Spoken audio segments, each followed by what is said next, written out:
Hey, Hope Point, welcome to week 2. You made it. You might be feeling it a little bit, and that's probably a good thing, right? That means that we're really feeling the sacrifice and pressing in. And listen, good things come often with sacrifice. You know what? Jesus talks about that often. And so I just want to encourage you that, hey, you're breaking through some things. There's going to be some open heavens. I'm hoping that you're hearing from God, that you're feeling encouraged, and that you're pressing on in Him. And just remember, we're all in it together. Through the prayer points, we're all praying the same things, and we're just building unity. So keep on keeping on and keep doing it well. I want to talk with you this week about overflow. Overflow is such a great word, right? Because it means more than enough. And ultimately, it's where the Israelites were headed, the promised land, the land flowing with milk and honey, the land of more than enough.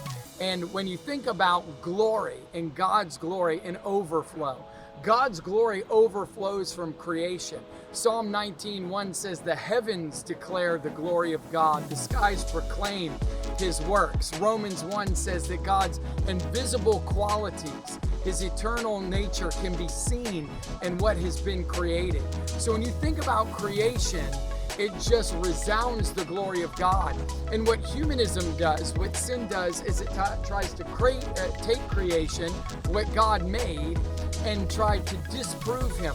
But all we see when we study creation is that creation resounds God's glory. It points to a creator, to an intelligent designer, and ultimately to our Father in heaven.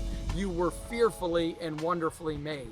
So in this, I just want to encourage you that a lot of times God's glory overflows from suffering. Yes, that's right, I said it. Listen, God is going to do incredible things, but it's not always rainbow, sunshine, and unicorns, right? We know that we go through a lot of different things. Jesus said, "In this world you will have trouble, but be not discouraged, for I have overcome the world.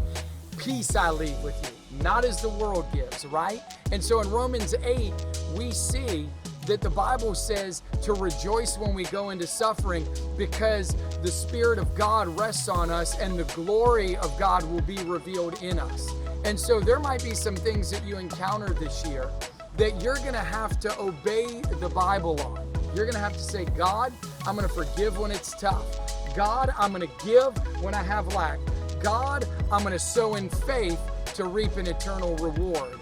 And you're going to have to press in. And I just want to encourage you right now to let the overflow of God's glory fill your life and out of your life to touch others in our community, even when you're going through difficulty. If you think about Job, the Bible says that God bragged on Job.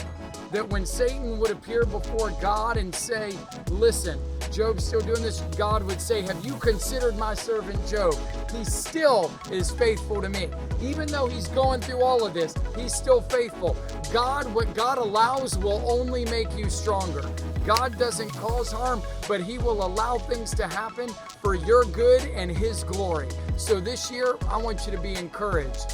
Glory is going to overflow out of your life in every area. Be blessed.